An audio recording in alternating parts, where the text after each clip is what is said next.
En nombre del Padre, del Hijo y del Espíritu Santo. Amén. Ese miércoles y de una manera más solemne este domingo, 1 de Cuaresma, empieza el ejercicio de la Cuaresma. Dice el himno que se reza en el breviario en Maitines: instruidos por mística costumbre, es muy antigua, guardemos este ayuno en el conocidísimo círculo de 4 veces 10 días, 40 días. Primeramente lo practicaron la ley y los profetas, después lo consagró Cristo, Rey y Hacedor de todos los tiempos. Cristo, en el comienzo de su vida pública, todo el tiempo de Epifanías termina en cierta manera con esa manifestación de su cualidad de Hijo de Dios en el bautismo de nuestro Señor allá en el río Jordán, y Él después del bautismo se va a retirar preparándose justamente para empezar esa carrera, ese combate, más propiamente dicho, que lo llevará al triunfo de la cruz.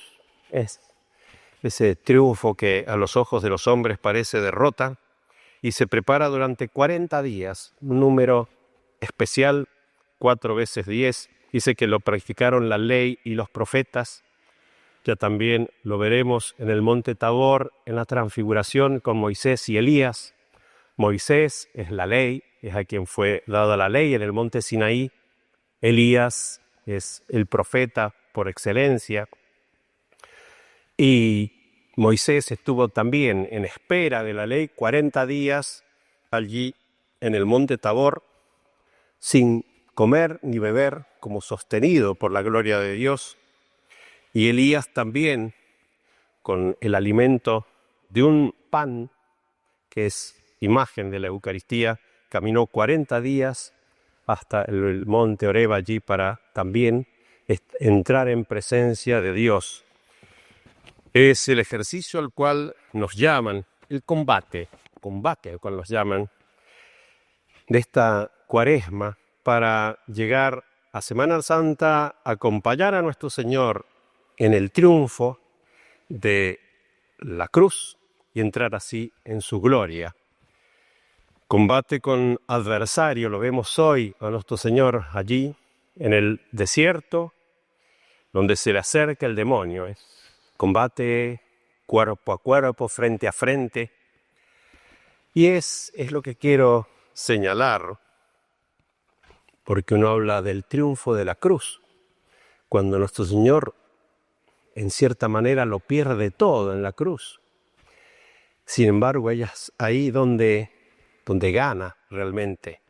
¿Cuál es el sentido del combate? El demonio, ¿qué es lo que busca? ¿Cuál es el daño, la muerte que nos quiere causar, que empieza con Cristo y seguirá con cada uno de nosotros? No es como a veces la gente, cuando piensa en daños y pérdidas, no es dinero, cosas materiales, sí, tan necesarias para el hombre, para comer, vestirse, no es salud, ni siquiera la vida corporal. El combate es respecto al pecado. Realmente el hombre es vencido cuando peca, cuando el demonio lo lleva a apartarse de la ley de Dios. El triunfo de Cristo es su obediencia hasta la muerte. Ser capaz de sostenerse en la obediencia de su Padre, aún para el despojo más completo de todas sus cosas, porque en la cruz nada guardó, ni siquiera sus vestiduras. La pérdida completa de la salud, pues fue herido en todas las partes y maneras de su cuerpo, y su misma vida corporal fue entregada ahí en la cruz, pero fue obediente hasta la muerte. Ese es el triunfo. Y el daño es el pecado. El daño no es la pérdidas materiales, no es la pérdida de la salud, sí. Todas esas cosas el demonio las usa para llevarnos al pecado, para hacernos caer en el mal verdadero que es el pecado. A veces nos lleva a la desesperación de la miseria, de la pobreza, o por el dolor, o como a Job, intentando llevarlo a volverse contra Dios, a la infidelidad, a la desobediencia a Dios. Pero el mal es el pecado. Ese es el mal verdadero. De hecho, a veces el demonio da riquezas, según dice nuestro Señor, es más la riqueza que la pobreza la que lleva al pecado. Y a veces sí, da salud y la defiende también para hacernos entrar más todavía en el pecado. El mal es el pecado. Y a veces para nosotros nos olvidamos por qué es tan malo el pecado, qué tiene de mal el pecado. Es la desobediencia a Dios, en eso me detengo. El mal, los efectos del pecado. Es pues salir, obrar en desacuerdo, en desobediencia con la ley de Dios, y señala de esa manera simple que tiene la buena teología como tres efectos que son uno consecuencia del otro, sobre todo consecuencias todos del primero, tres efectos del pecado: el daño del primero, la mácula y el reato, palabras que pueden de entrada sonar extrañas. El daño, un buen gobernante que establece leyes, pues la establece para el bien de todos, para el bien común, decimos, justamente porque si no, no tiene sentido establecer diferentes ordenaciones, maneras de obrar, indicar cómo conviene obrar para el bien de todos. Esa es la ley. Dios es quien gobierna todas las cosas y es muy buen gobernante, y Él ha establecido leyes. Tenemos en los 10 mandamientos la ley natural, que viene en la naturaleza del hombre, que va a ser completada por las leyes así que establecen los buenos gobiernos. No todo lo que un gobierno establece como ley verdaderamente es ley, porque tiene que ordenarse al bien común, realmente ser un ordenamiento que ayude al bien de todos. Pero la ley de Dios, la ley natural, es así como prolongada, completada por las leyes de una buena organización, orden social, completada también por el mismo Dios con las leyes de la Iglesia, leyes divinas, y sobre todo llevada a perfección por la ley evangélica, que es ley interior, es ley del corazón, no ley escrita sobre tablas de piedra, sino sobre corazones. Y es el movimiento que el mismo Espíritu Santo pone en el corazón por la gracia. Esa es la ley. De hecho, el pecado termina siempre siendo un movimiento contrario al del Espíritu Santo, que entristece, contrista al Espíritu Santo. Si una ley está ordenada al bien común, una buena ley, aquel que desobedece, que no responde a la ley, que obra, en desacomodo con lo que manda la ley, justamente daña, disminuye el bien común. Sí, su propio bien en la medida que es un miembro de ese orden de la sociedad, cuando hablamos de la sociedad así, política, pero sobre todo esa gran sociedad que es lo que Dios ordena y gobierna, justamente produce daño al bien común. El obediente, aquel que obedece la ley, porque nadie vive solo, todo entra dentro de un orden. El que obedece la ley justamente ayuda, hace crecer el bien común, el bien de todos. Y el que peca, pues lo daña, lo disminuye. Se daña a sí mismo como parte de todo ese orden, pero daña a todos, daña el orden completo.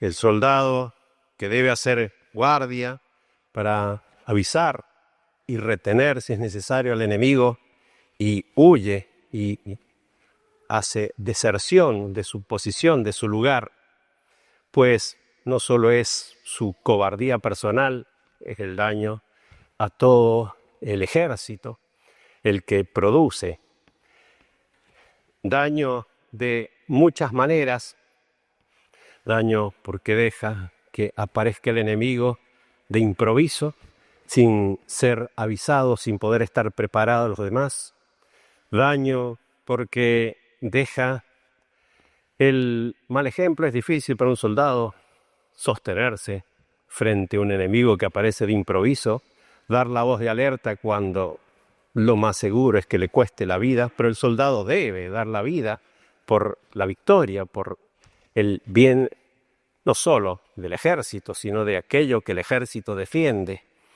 Pues ese es el daño del pecado.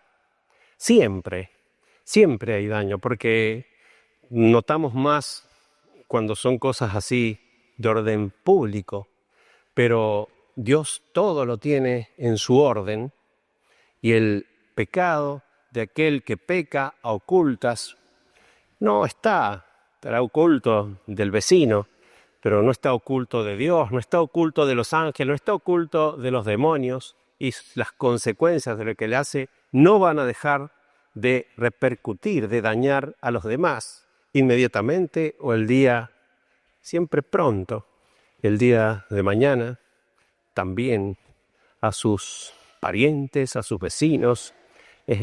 Siempre el pecado es un daño contra el bien común. Ese es el daño principal, ese bien cuidado por Dios, que Dios ha buscado.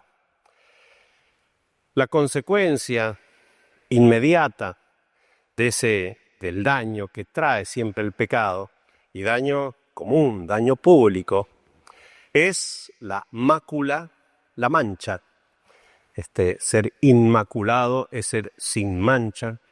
Justamente la mácula, la mancha, en un cuerpo brillante es cuando por contacto con otro opaco, sucio, queda así, justamente pierde su brillo.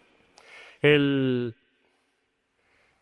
ciudadano, el miembro fiel, el que es justo y obediente, pues realmente brilla frente a los demás. ¿Por qué? Porque ha hecho bien a los demás, porque irradia su conducta frente a todos los otros.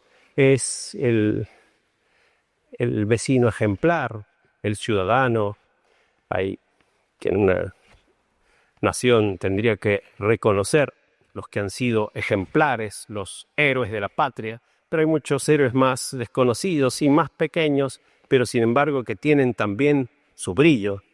Como dice, como las estrellas, hay más grandes, más pequeñas, pero realmente el justo, el que obedece, el que sigue la ley, realmente brilla porque de él se sigue bien para todos. Y hay realmente un reconocimiento para todos. Y aquel que peca, pues justamente es como entrar en contacto con el barro de las cosas que ha buscado fuera del orden querido por Dios, pues queda manchado, queda su brillo oculto, afeado, perdido. Cuando alguien realmente hace daño, el vecino que no le importa nada de los demás, pues sí, se lo ve mal, su misma apariencia, pues es desagradable. Eso que ocurre en el orden así más visible, ocurre siempre. A veces se habla de ese brillo de la conciencia, pero el pecador a veces puede perder la percepción porque se puede como entorpecer en su juicio mismo interior.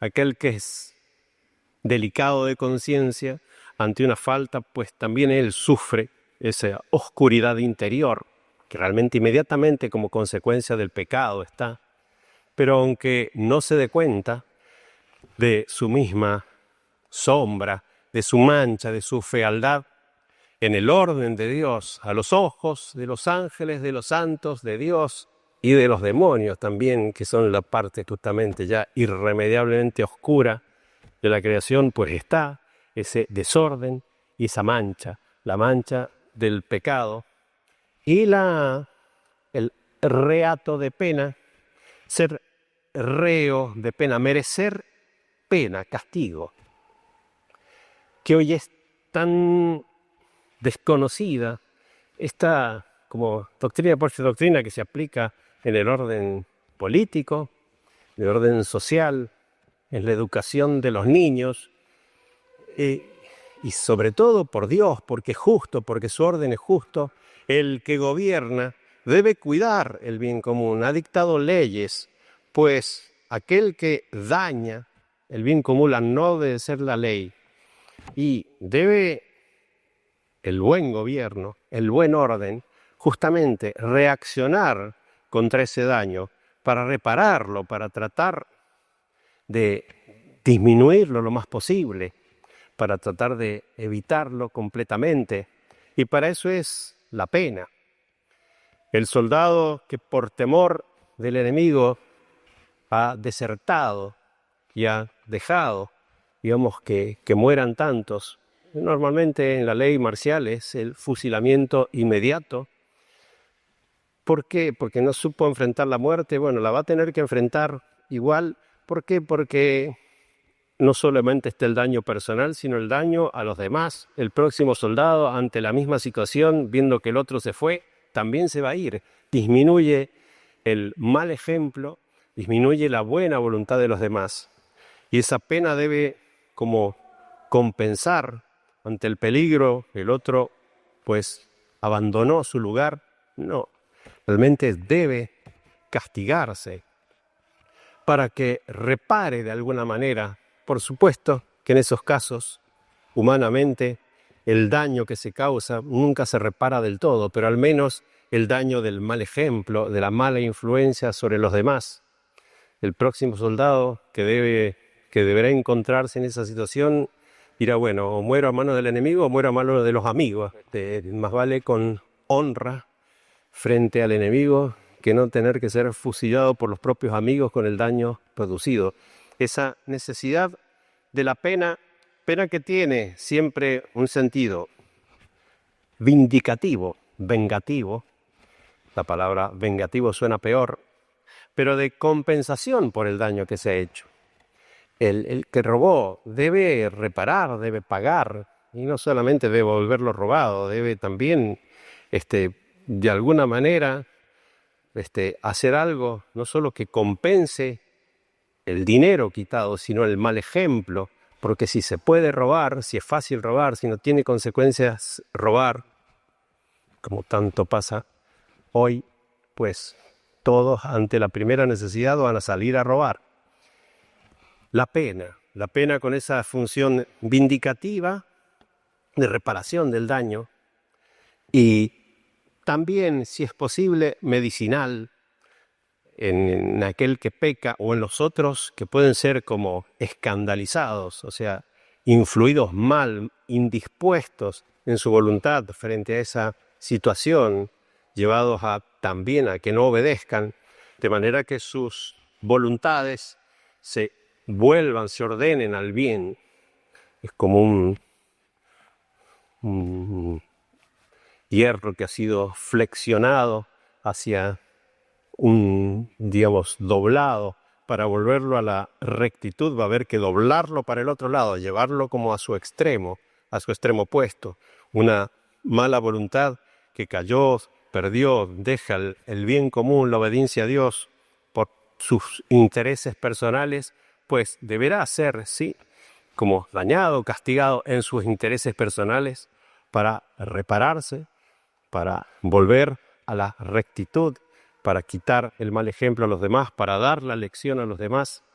Y si no tiene ese efecto medicinal, al menos tendrá un efecto disuasivo en aquellos que no vuelven a tener buena voluntad, pero seguirán con el temor de la pena para respetar el orden de Dios. Consecuencias del pecado el daño, esa disminución del bien común, la mancha que queda en el hombre y el reato de pena, ser reo de pena, ser merecedor de castigo, de pena, para compensar. Y eso por el mismo orden y por el que gobierna así el orden del bien común. Son ideas que hoy sobre todo hace falta tener. El daño nosotros no nos damos cuenta, lo que es sobre todo la ofensa de Dios. La culpa en esto, no me detengo, ya lo digo rápido. El que ha pecado puede cesar en el acto de la mala voluntad. El desertor, después que corrió, puede decir, bueno, no estuve bien, cuando ya no está en el peligro, ya no tiene el terror encima de tener al enemigo, cesa el acto, pero queda la culpa, queda la mancha y queda el reato de pena, el merecimiento de pena. Por una parte, volver atrás, salir de la culpa, cuando tenemos una ley interior que es el Espíritu Santo que nos ordena a Dios. Por la culpa perdemos la presencia y la conducción del Espíritu Santo.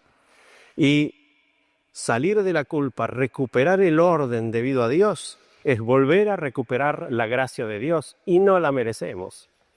¿Y quién puede hacerlo por sí mismo? ¿Quién puede traer y entrar y hacer entrar el Espíritu Santo para que nos pueda ordenar por la gracia de Dios? Solo nuestro Señor, por una inmensa misericordia, el perdón de los pecados, el salir de la culpa, el reordenar la voluntad a Dios.